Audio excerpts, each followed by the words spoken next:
también hay algunas vías que se interconectan, ¿no?, con la vía piramidal.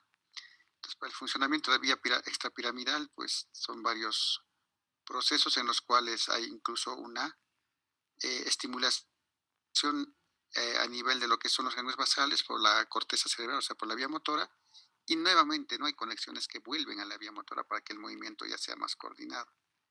Y también en este proceso se va a encontrar neurotransmisores, ¿no?, los cuales son importantes y cuyas alteraciones también pueden hacer de que aparezca clínica de lo que son los movimientos involuntarios, como por ejemplo las más importantes, ¿no?, la dopamina y la acetilcolina, ¿no?, cuyos desbalances pues, ocasionan la mayor parte de los problemas tipo enfermedad de Parkinson, por ejemplo, ¿no?, por la disminución del levodopa, o algunos tipos de temblores por el exceso también de acetilcolina, ¿no? Entonces ahí tiene que haber una relación exacta para que no aparezca sintomatología, especialmente eh, de la composición de estos neurotransmisores que son muy importantes en esta región.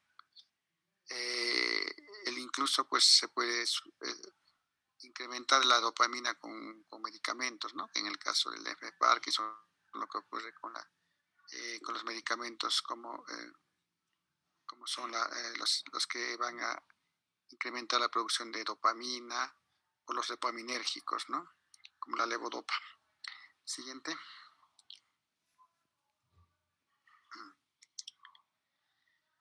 Entonces, la anatomía de estas zonas, pues hemos dicho que está constituida por los ganglios basales, que son núcleos grises, ¿no? Por eso ya se quitó de alguna manera el término de ganglio basal, ¿no? Porque no son ganglios, sino son núcleos. Entonces, correctamente se debería decir núcleos basales, ¿no?, que se encuentran en la parte central de los hemisferios cerebrales, porque son núcleos grises y los circuitos de interconexión que estas tienen, como habíamos mencionado, incluso que tienen circuitos de ida y vuelta con la corteza cerebral, así como también con lo que es la médula espinal y el cerebelo, ¿no? En los núcleos grises que se encuentran en esta región se incluyen pues el núcleo caudado, el putamen, el globo pálido, el núcleo subtalámico y la sustancia negra, ¿no? Cada uno que tiene, como dije, una importancia. El cuerpo estriado, por ejemplo, está constituido por lo que es el núcleo caudado y el putamen en la parte dorsal. El núcleo accumbens, el tubérculo olfatorio y la amígdala, en lo que es la parte ventral de este núcleo, ¿no?, que es el más grande de todos. Esa asociación se denomina cuerpo estriado. El conjunto putamen, globo pálido, en conjunto se va a denominar pues núcleo lenticular. Están separados del tálamo por el brazo posterior de la cápsula interna y del núcleo caudado por el brazo anterior de la cápsula. Si estamos viendo esa relación que tienen con la vía también piramidal, ¿no? Entonces, y también hay muchas vías que conectan cada núcleo con uno de ellos. Por ejemplo, el núcleo lenticular puede estar conectado con el putamen o el globo pálido, ¿no? Y ahí están también, ¿no?, la presencia de los neurotransmisores, especialmente de neurotransmisores como dopamina y acetilcolina. Siguiente. El cuerpo estriado, que es el núcleo que hemos visto, que es componente de esta vía, va a tener aferencias que van a provenir de la corteza cerebral, ¿no?, que son excitatorias, y especialmente la corteza motora, lo que va a hacer que aparezca el movimiento. A través de las vías corticoestriadas de las zonas de la corteza cerebral frontoparietal, ¿no? Entonces, pues aquí hemos dicho que las vías siempre tienen su nombre, de dónde provienen y a dónde van, ¿no? Como en el caso de esto, ¿no? Corticoestriada va de la corteza hacia el núcleo estriado.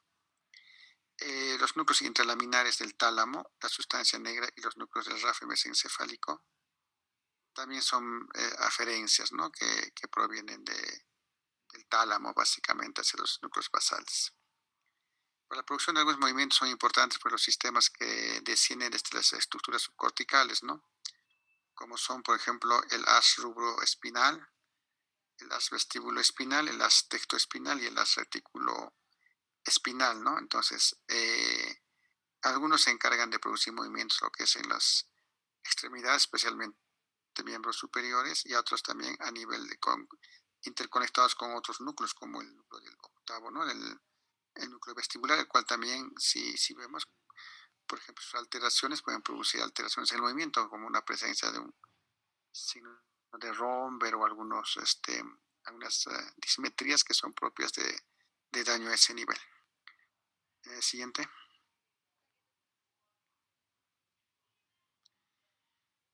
Entonces, teniendo en cuenta de que puede haber lesiones a esos niveles, tenemos que ver qué tipo de movimientos anormales podemos encontrar, ¿no? Y son también de acuerdo al núcleo basal que se va a lesionar, pero muchas veces son lesiones que afectan en general a todos los núcleos basales, ¿no? Como el caso este, eh, de los temblores esenciales o otro tipo de movimientos involuntarios más poco frecuentes, ¿no? Como las distonías, por ejemplo, que son generalizadas.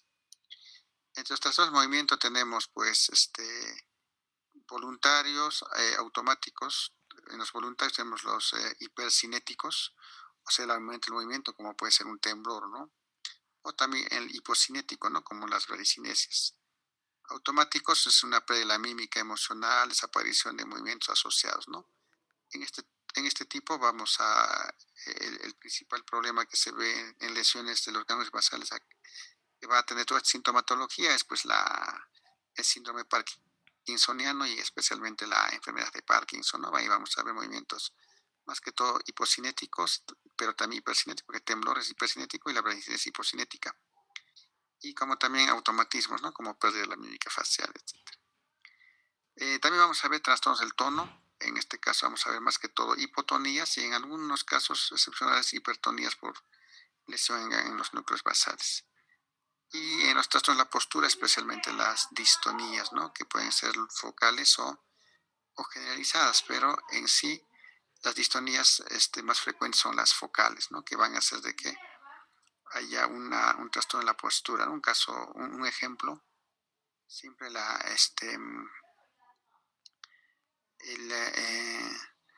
tortícolis, ¿no? Que produce también un dolor, pero que cambia la postura del cuello, ¿no? Y hay otros tipos también de distonías con movimientos más rápidos, ¿no? Entonces, también de modo accesorio, estos trastornos, especialmente del movimiento y de los que se producen en la vía extrapiramidal, puede acompañarse de cialorrea, seborrea, sudoración y fenómenos vasoactivos, ¿no? A consecuencia de que también en los núcleos basales vamos a encontrar áreas autonómicas, ¿no? Entonces puede presentar algún tipo de disautonomías cuando presentan estas enfermedades. Siguiente.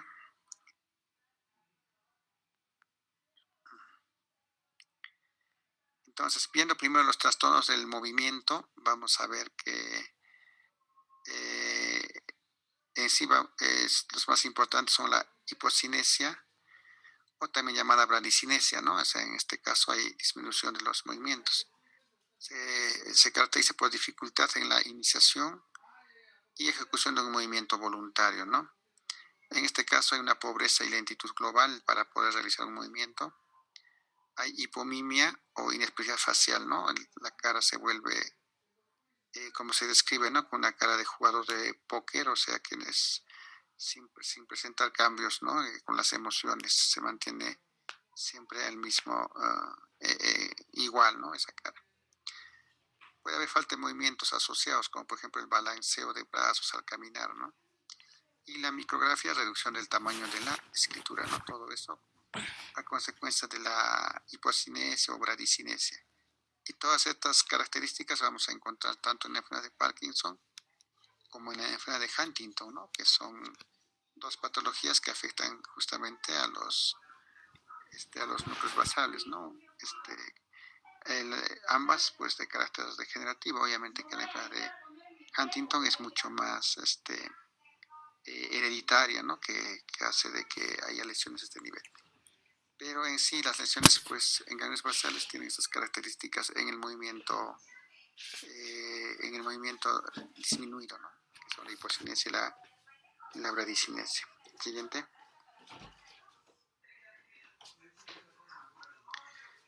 En lo que se refiere a las hipercinesias, vamos a ver los siguientes movimientos involuntarios, ¿no? El temblor, ¿no? Que son movimientos de músculos flexores y extensores que, bueno, tienen diferentes características, ¿no? Los temblores por su forma en el momento en el cual se presentan, también por las características mismas de del grado de temblor que puede haber, ¿no? Que puede ser medido incluso si es rápido, lento o muy lento, ¿no? Los coreas también, ¿no? Son movimientos de todo el cuerpo, movimientos lentos, pero que hace de que el paciente no tenga una estabilidad, por ejemplo, para caminar ni para sentarse, ¿no? Entonces, en ese caso, el paciente tiene un movimiento continuo, constante. El balismo, ¿no? Que es otro tipo de movimiento hipercinético en el cual pues aparecen movimientos ya mucho más es,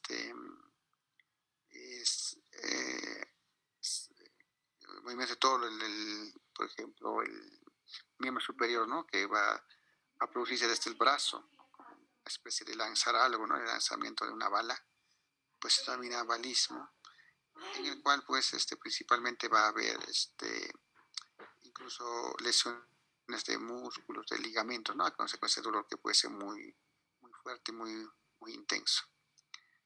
En las mioclonías, pues las mioclonías sí son de características diferentes, ¿no?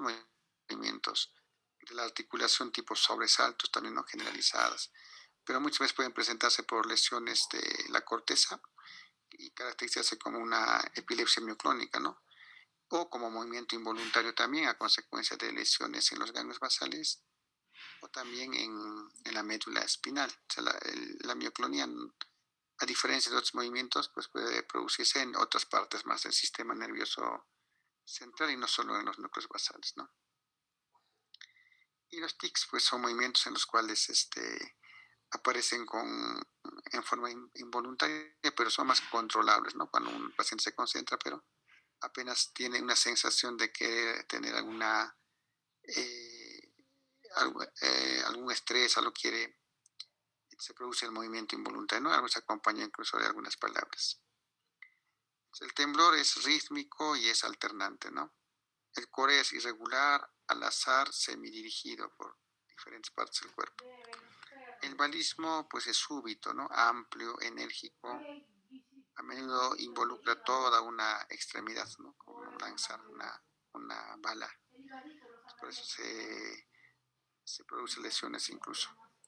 Y las mioclonías, pues, son súbitos, breves, como un sobresalto, ¿no? Se puede decir que puede hacer que incluso se pueden soltar, tirar algunas cosas con la mano o otras partes del cuerpo. También dependiendo si la mioclonía es focal o es generalizada, ¿no? Siguiente.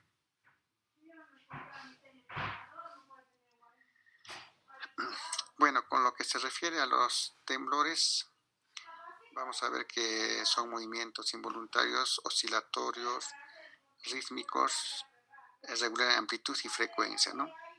Se producen en ciertas partes del cuerpo alrededor de un eje. Puede ser solamente en miembros superiores, puede ser también en la cabeza, el cuello, miembros inferiores, o también hasta incluso en la lengua, en la voz, ¿no? Temblor en la voz, dependiendo de las enfermedades que pueden estar relacionadas con ese temblor. Su exploración de los temblores, pues se puede ver de varias maneras, ¿no? Especialmente si sospechamos de qué tipo de temblores, porque tenemos que ver en qué momento se presenta, si es un temblor en el reposo, si es un temblor en la acción o si es un temblor en la postura, ¿no? Entonces son varios, se presenta en diferentes formas y algunas características de estas ya nos puede decir de qué patología se trata. Por ejemplo, el temblor en el Parkinson se presenta en reposo, ¿no? En reposo, pero también en acción. Entonces no es tan cierto que solo sea en el reposo, ¿no? En cambio, en temblor de acción, más que todo pueden ser temblores por lesiones cerebelosas o también temblores de origen en ganglios basales, ¿no? Como un temblor esencial. El temblor de acción, pues es un temblor postural o de actitud, temblores intencionales o también del movimiento, ¿no? Y el temblor de reposo Parkinson, el Wilson, y también en la intoxicación de metales pesados podemos observar un temblor en reposo, pero obviamente más característico es verla en la enfermedad de Parkinson, ¿no? Pero que se acompañe de otros signos, como por ejemplo bradicinesia, rigidez también, ¿no? De rigidez, que hace de que el paciente ya tenga característicamente todo un síndrome, que es, en este caso, el síndrome de Parkinson. Siguiente.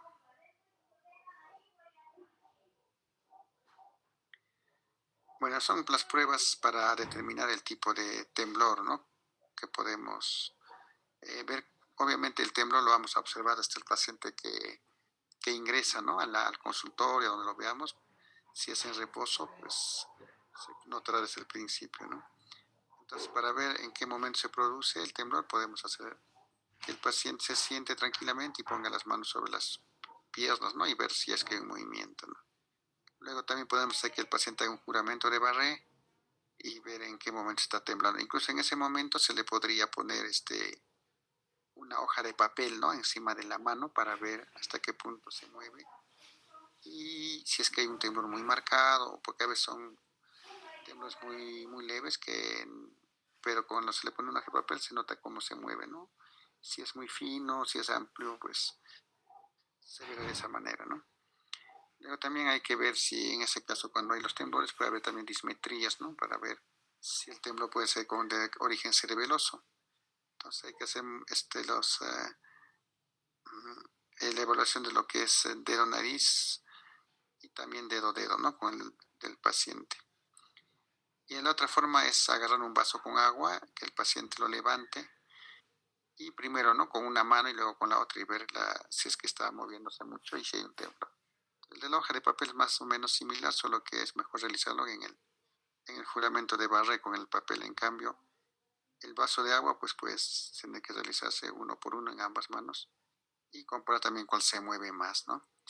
Otra forma también hacerle escribir al paciente su nombre o hacerle poner algún gráfico, ¿no? O también números para ver cómo está su escritura y si está muy tembloroso. Siguiente.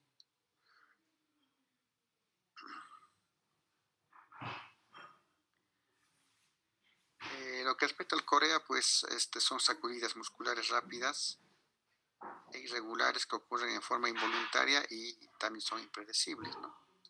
El paciente con corea, pues sus sacudidas pueden hacer de que incluso pueda perder la postura, caerse, pero desde que lo vemos caminar, ¿no? Es una marcha ya diferente, una marcha tipo no conserva la coordinación y el balanceo, ¿no? Estricto, y puede incluso mover ciertas partes del cuerpo, ¿no? Como la cabeza, el tronco, las extremidades, ¿no? Entonces la principal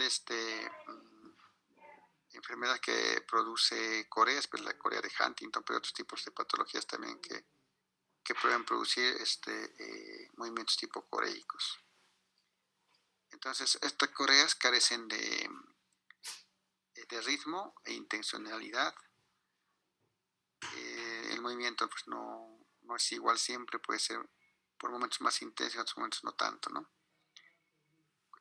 Tiene es un continuo fluir el movimiento, ¿no? Que pasa sin transición de un grupo muscular a otro. Por ejemplo, entra en el cuello, luego pasa al brazo y a la pierna, ¿no? Ese tipo de movimiento. Puede afectar a grandes grupos musculares, ¿no? Como en caso de que sea una corea generalizada, o a pequeñas partes del cuerpo, ¿no? En caso de coreas focales, que puede afectar incluso la lengua, solamente la mano, o comprometer un hemicuerpo, ¿no? Lo que se llama hemicorea. Al igual que en toda la patología neurológica, si vemos solamente un hemicorea, habrá que pensar más en una lesión a nivel de ganglios basales, como un tumor, un proceso expansivo, una infección, etcétera, ¿no? Que cuando es un corea global, ¿no? Si es global, pues que todas las cuatro extremidades, la cabeza, el tronco, ahí pensemos más en corea de Huntington, ¿no? O en otro tipo de coreas como el corea de Sydenham, ¿no? Que se ocasiona más en niños, infección de estreptococos, ¿no? A nivel de la amígdala. Entonces, las coreas pues tienen que evaluarse de acuerdo también a su presentación, ¿no? A su generalización o focalización. La marcha danzante del corea pues es irregular, inestable y el paciente bruscamente se inclina o se sacude a un lado o al otro, ¿no? Entonces, en este caso siempre, si sospechamos de corea hay que ver siempre al paciente caminando, hay que pedir que camine. vamos a ver la marcha típica del paciente con corea, ¿no? El cual es incluso, se ve como si estuviera tratando de, como si quisiera bailar, ¿no? Que estuviera haciendo una marcha en broma, ¿no? Porque puedes pensar porque este paciente está caminando de esa manera. Entonces, el paciente con corea tiene también otras características. Bueno, eso vamos a ver cuando sale el corea de Huntington, que no solo es el movimiento, sino también otro tipo de signos que lo acompañan, ¿no? La corea y bradicinesia pueden coexistir pues, en el mismo paciente, o sea, un corea de Huntington y el parkinsonismo inducido por fármacos asociados con disinesia tardía, ¿no? Por ejemplo, ¿qué quiere decir eso? Un paciente con corea de Huntington se le da pues medicamentos para que baje el movimiento, inhibidores de la levodopa, ¿no? Como son el haloperidol, la risperidona, ¿no? Antipsicóticos. Pero estos mismos antipsicóticos pueden producir un cuadro parkinsoniano, ¿no? Con bradicinesia, temblor y rigidez. Entonces, el estar teniendo pues momentos en que o estar teniendo medicación para una enfermedad puede causar también la otra, porque en el sistema nervioso central a nivel de los ganglios basales, como los neurotransmisores son los que hacen que el movimiento se mantenga normal, esos cambios pueden ocasionar que aparezca otros movimientos solo por el medicamento más que por la misma enfermedad, ¿no? Siguiente.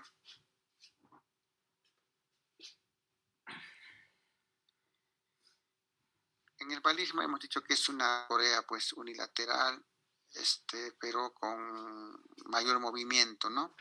Entonces es difícil a veces diferenciar entre un hemicorea o un hemibalismo, ¿no? Solo que el hemibalismo, el movimiento es un poco más brusco, más intenso, ¿no? De mover el extremo, especialmente extremidad superior, ¿no? Pero obviamente el hemicorea o el hemibalismo son tanto miembro superior como miembro inferior, ¿no? Pues en este caso, en el hemibalismo puede haber también movimientos tipo espásticos, ¿no? A nivel de los miembros, en la mano, principalmente en el codo. Son involuntarios, son rápidos y no tienen pues una coordinación, ¿no? Incluso al paciente se le pide que trate de controlar y a veces no lo realiza.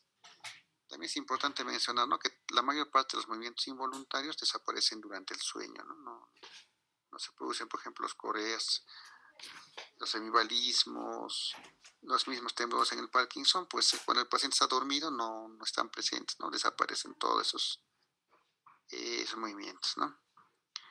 También podemos usar otros términos, ¿no? En caso de que haya un movimiento solo en miembro superior muy intenso, brusco, tipo que está nadando, digamos, ¿no? Pues hablamos de monovalismo, ¿no? Parabalismo cuando es en miembros inferiores, un solo lado, ¿no? Y el bivalismo cuando afecta a ambos miembros superiores, que pueden tener movimientos muy intensos. Siguiente.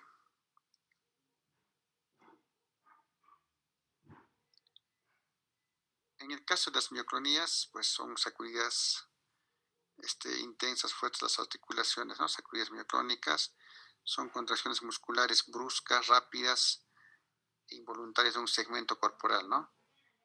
Partes o de varios segmentos al mismo tiempo, ¿no? Su origen está en el sistema nervioso central. Sus manifestaciones presentes, ¿no? En miembros, en tronco, o en cara, en los ojos también, en el velo del paladar, en faringe, en diafragma, ¿no? Por ejemplo, el hipo es un tipo de mioclonía, ¿no? Cuando uno tiene hipo es una mioclonía. Las clasificaciones pueden ser focales, multifocales o generalizadas. Cuando hablamos de generalizadas, pues podemos también sospechar de que se trata de algún tipo de epilepsia tipo mioclónica, ¿no? Porque también hay epilepsias mioclónicas, las cuales su patología, su lesión está pues a nivel de la corteza cerebral. En cambio, focales o multifocales, pues su lesión está en los ganglios basales y son más continuos, ¿no? A diferencia de las epilepsias mioclónicas, que como toda epilepsia, pues tiene un periodo corto, rápido y puede producir trastorno de la conciencia, ¿no? Las generalizadas. También hay mioclonías fisiológicas, ¿no? Es cuando, por ejemplo, estamos por dormir y nos salta el cuerpo, ¿no? Un sobresalto.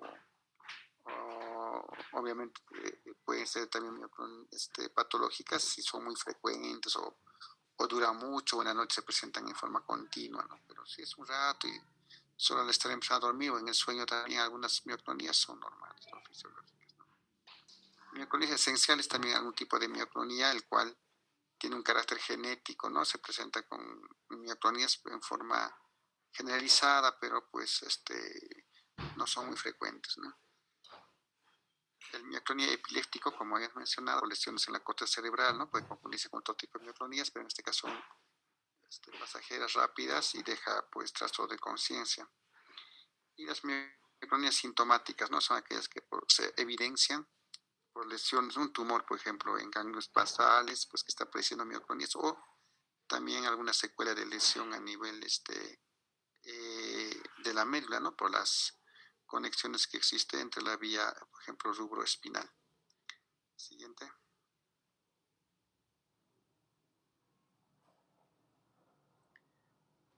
Otro tipo de movimiento involuntario que también es frecuente ver son las asterexis, ¿no? Es la interrupción brusca y espontánea del tono postural. Son movimientos involuntarios súbitos o como un aleteo, ¿no? Pues se llama flapping. Especialmente se va a evidenciar en las manos. Al extraer los brazos con las manos hiperextendidas aparece una caída súbita y retirada de ¿no? Que va a hacer que aparezca este movimiento tipo aleteo, el cual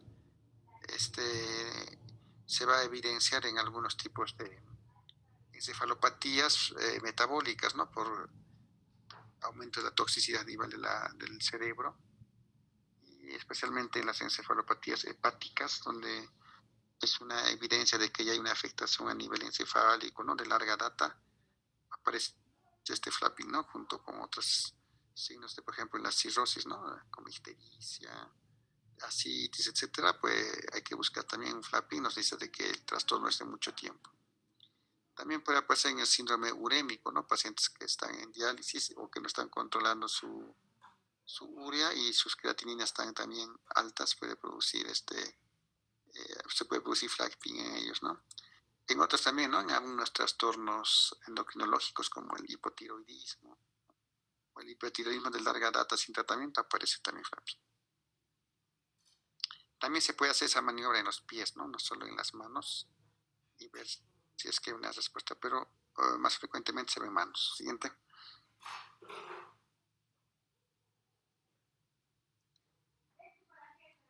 Los tics son, pues, movimientos bruscos, recurrentes, rápidos, que abarcan determinados grupos musculares.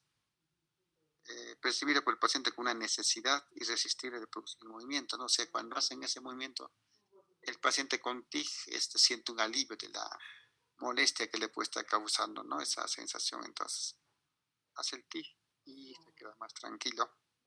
Pero también a veces si le decimos, no lo hagas, no lo va a hacer un tiempo, no lo va a controlar, hasta que encuentre nuevamente el momento de volverlo a hacer, ¿no?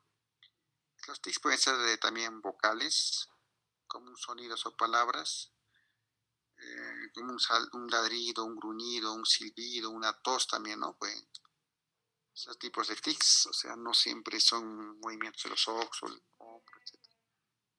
Pues está tosiendo, ¿no? Y son como un tic, ¿no? Que se produce en ese momento, ¿no?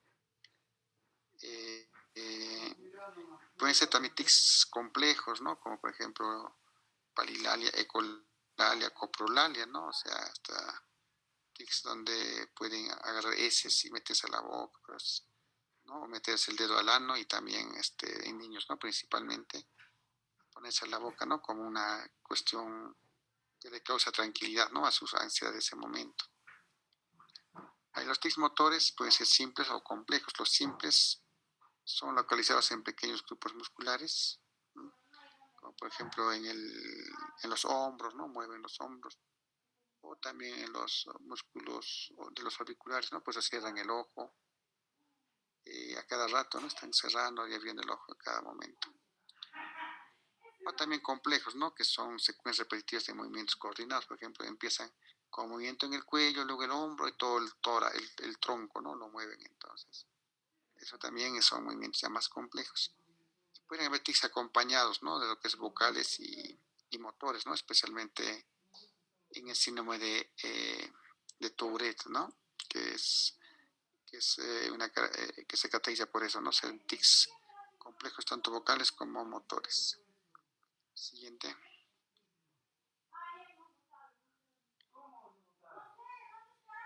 Los tics pueden ser clasificados en tres grupos, ¿no? Los tics simples o transitorios, que es común en niños, desaparecen en forma espontánea dentro del año, ¿no? Por eso que en niños no hay una causa en un tratamiento, ¿no? Entonces solamente se espera y al año puede desaparecer completamente el tic, ¿no? En este caso pues no requiere ningún tratamiento, pero como tampoco hay para la mayor parte de tics, ¿no? Tics simples crónicos presentes a cualquier edad, con frecuencia comienzan en la niñez y en la mayoría de los casos el tratamiento no es necesario tampoco, ¿no? Entonces, pero sí pueden durar mucho más tiempo, más que un año. Tics crónicos motores complejos y vocales constituyen, pues, como les mencionaba, el síndrome de Guillain-Barré o síndrome de Tourette, en el cual el paciente tiene tanto tics vocales como motores. En el tic vocal, ¿no? Hablan una palabra, ¿no? Casi siempre son groserías, ¿no? Que puede empezar a decir. Y luego hace el movimiento, ¿no? Complejo de la cabeza al hombro y mueve todo su cuerpo, ¿no? Los pacientes también tienen otros tipos de trastornos del sueño, pesadillas, distonías, etc. Siguiente.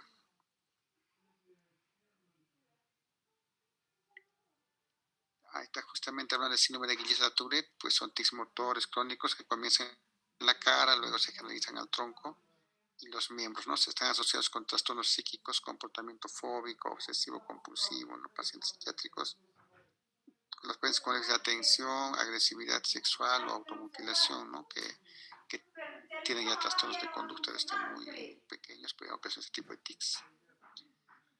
Se presentan con tics vocales o simples, ¿no? En la mayoría de los casos suelen heredarse de forma autosómica dominante, ¿no? Y la mayor parte se llega a curar también con el paso del tiempo, pero puede haber casos de que quede siempre el tic, ¿no? O incluso incrementarse cada vez más los tics de Tourette. Siguiente.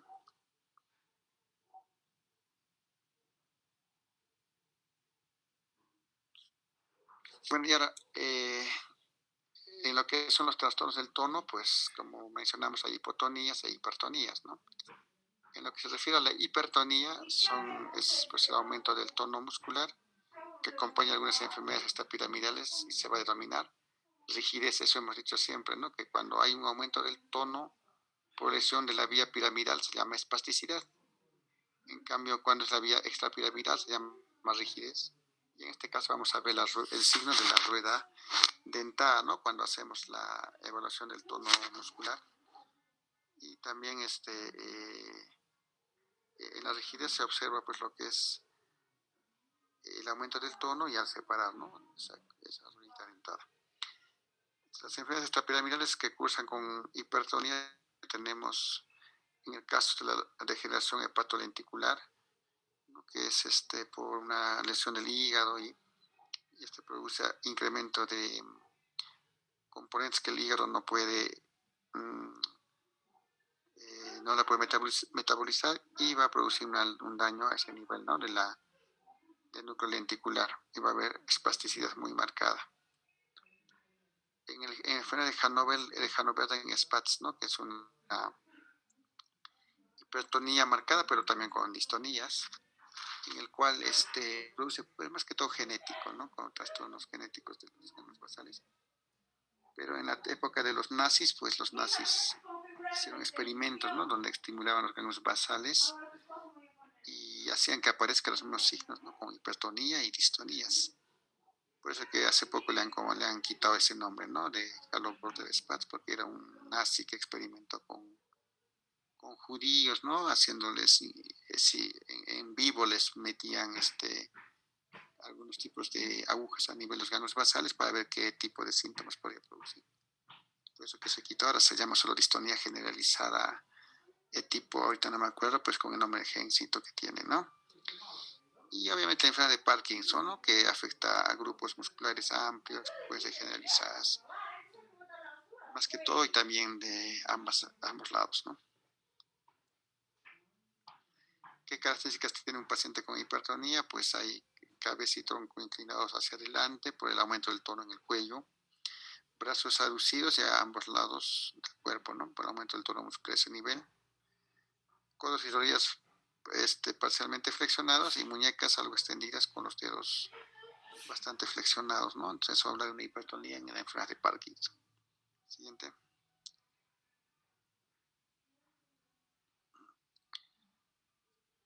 Para poner de manifiesto la hipertonía de la enfermedad de Parkinson se realizan las siguientes pruebas, ¿no? En el paciente lo ponemos de cúbito dorsal, el examinador le mantiene la cabeza levantada, luego lo deja caer. Con la otra mano comprueba la fuerza de la caída de la cabeza, ¿no? Cuya rapidez se aprecia visualmente, pero si es más lenta la caída es más hipertónico, ¿no? Entonces podemos decir que el paciente tiene una hipertonía ya generalizada, marcada. La prueba positiva cuando la caída se identifica o no se produce en estos pacientes, ¿no? Y se produce una contracción paradójica que es la contracción de Westphal. En la hipertonía piramidal y la hipertonía extrapiramidal, como dijimos la diferencia, ¿no? En la piramidal hemos dicho que es así el signo de la navaja, la extrapiramidal es el signo de la rueda dentada, en la hipertonía piramidal se exagera con el movimiento activo, la rigidez, ¿no? En este caso, la espasticidad. Se exagera con el reposo y afecta a músculos agonistas y antagonistas, ¿no? En lo que es la vía extrapiramidal. En la vía piramidal predomina un grupo muscular y sus reflejos profundos son excitatorios, ¿no? O exaltados. Pues aparece el signo de Babinski, ¿no? Que es la vía piramidal. En la extrapiramidal afecta a músculos agonistas y antagonistas, el reflejo profundo van a ser normales, ¿no? No se exagera. Siguiente.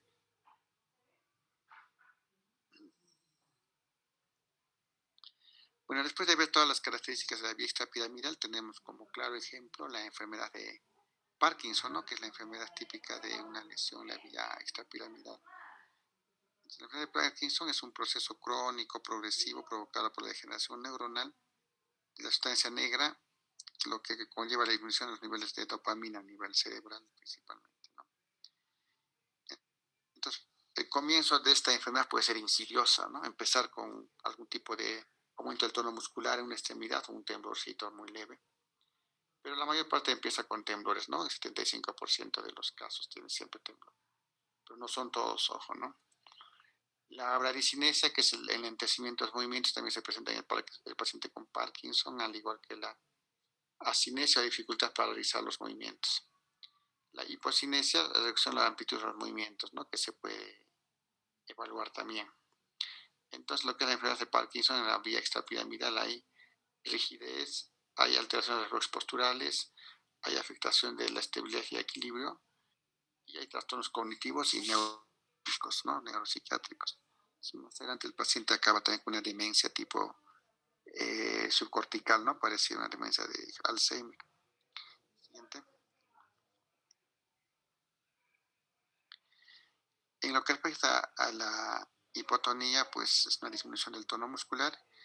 Puede deberse pues a lesiones a nivel de los músculos del sistema nervioso central o periférico, ¿no? Por eso siempre un paciente con hipotonía, especialmente en recién nacidos, tenemos que ver si el problema es a nivel de lo que es en la parte central o la parte periférica. En la parte periférica puede ser nervio o también músculo. La hipotonía por afectación externa se observa, por ejemplo, en Corea de Huntington y en Corea de Sydenham. Los pacientes son más hipotónicos. Entonces, sí hay una reducción de la resistencia al desplazamiento pasivo y se manifiesta en forma espontánea, ¿no? Exagerada a la medida del segmento del segmento corporal afectado. Siguiente.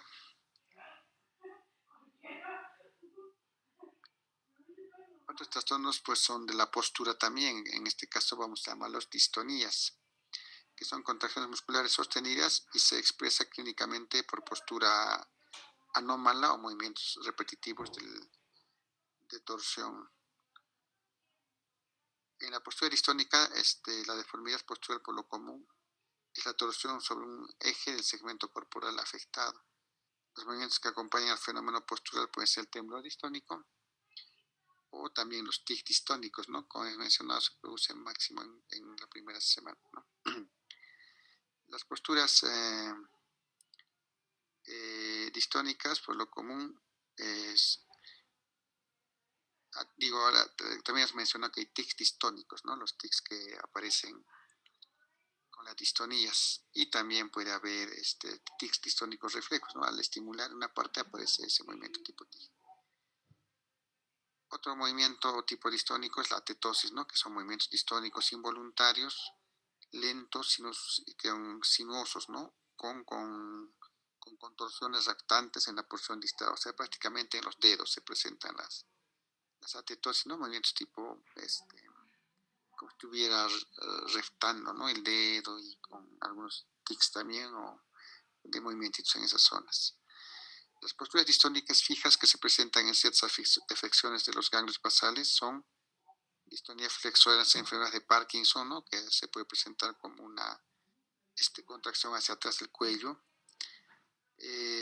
También pie y manos estriados, ¿no? De la enfermedad de Parkinson y de la enfermedad de Wilson. Y la postura en extensión del cuello y el tronco en la parálisis supranuclear progresiva, ¿no? Que son tipos de distonías. Siguiente. Entonces las distonías pueden clasificarse pues de acuerdo a la edad de comienzo, ¿no? Es la etiología y distribución topográfica también. Por ejemplo, las distonías focales comprenden un grupo muscular circunscrito. Las segmentarias comprometen ya dos o más segmentos corporales contiguos, ¿no? Las multifocales son zonas afectadas que no son contiguas, ¿no? Por ejemplo, puede ser el miembro superior izquierdo y el miembro inferior derecho.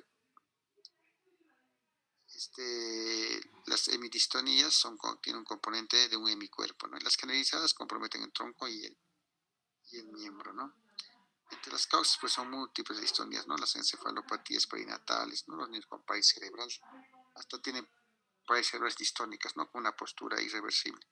Las encefalitis pueden dejar las distonías, accidentes cerebrovasculares también, tumores, traumatismos, distonía del torsión idiopática, la psicogénica y la hereditaria, ¿no? Que las generalizadas especialmente son hereditarias. Siguiente.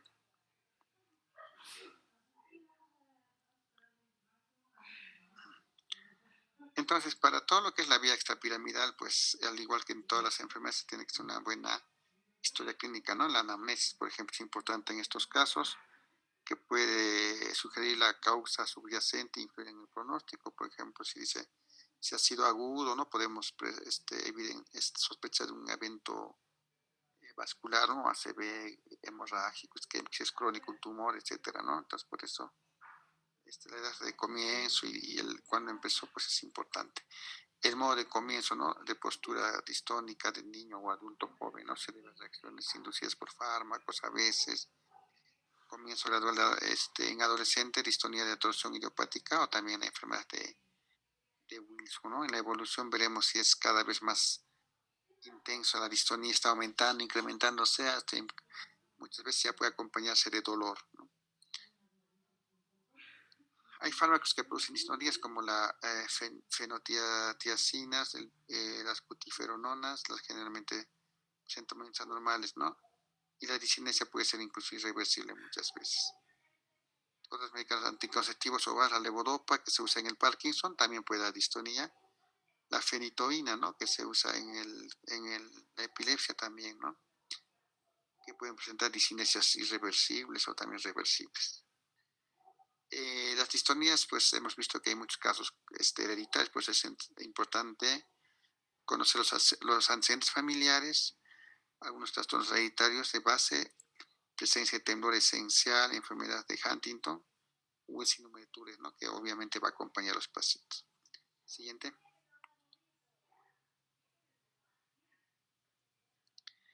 En el examen físico, pues se debe ver la presencia de movimientos involuntarios anormales cuando el paciente está en reposo, ¿no? O sea, observarlo básicamente.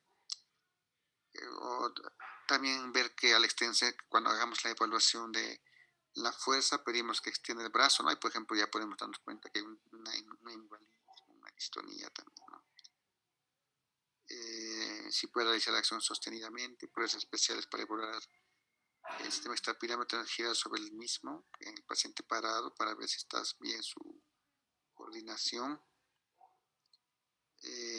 Dibujar una espiral que se expanda, ¿no? En un papel. La retropulsión, ¿no? Maniobra en pabellón, ¿no? El paciente a veces se cae cuando tiene problemas extrapiramidales. Tapping, el reflejo glabelar hay que ver. y el reflejo polimintoniano también que puede estar presente en los pacientes. Entonces luego evaluamos el tono muscular, como hemos dicho, ¿no? Con movimiento de flexión, extensión de las articulaciones. Se observa si ahí existe pérdida de masa muscular, ¿no? Atrofia, en caso para hacer la diferenciación con una enfermedad de la vía piramidal. Evaluación de la marcha y evaluación del perfil neuropsicológico, ¿no? Para ver, por ejemplo, pacientes con Huntington o con Parkinson. Siguiente.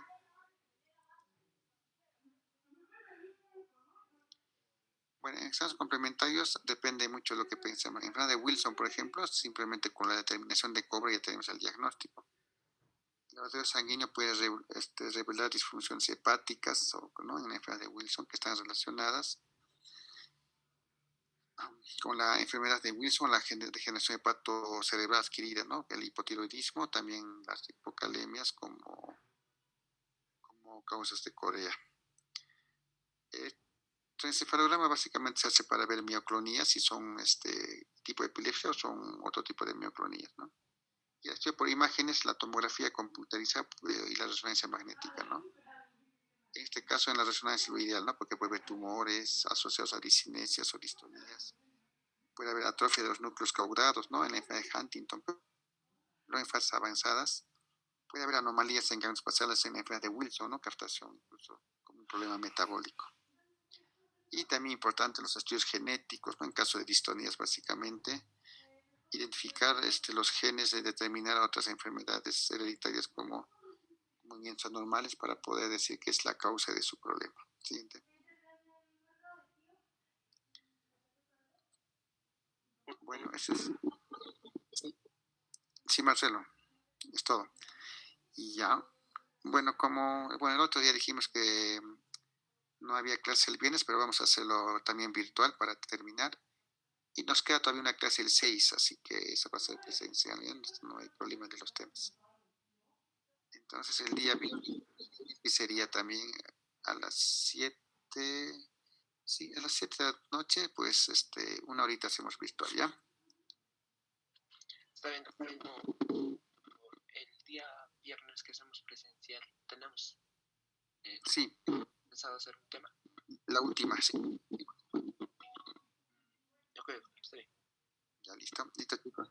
Nos vemos. Hasta luego, doctor. Gracias.